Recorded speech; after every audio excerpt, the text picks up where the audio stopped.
ଦୟାକରି ମହିଳାମାନେ ଏହି ଭିଡ଼ିଓକୁ ଆରମ୍ଭରୁ ଶେଷ ପର୍ଯ୍ୟନ୍ତ ଦେଖନ୍ତୁ। ଘରର ସିକ୍ୟୁରିଟି କ'ଣ କ'ଣ କରିପାରେ ଏବଂ କେତେ ତଳକୁ ଖସିପାରେ ଆପଣମାନେ ଏହି ଭିଡ଼ିଓକୁ ଆରମ୍ଭରୁ ଶେଷ ପର୍ଯ୍ୟନ୍ତ ଦେଖିଲେ ଜାଣିପାରିବେ।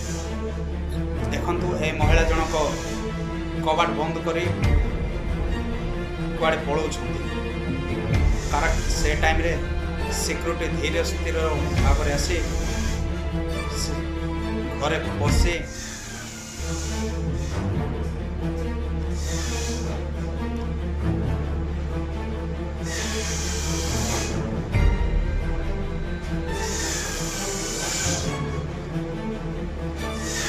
ଘରର ଟଙ୍କା ସୁନା ଗହଣା ସବୁ ନେଇ ଫେରାର ହେଉଛି।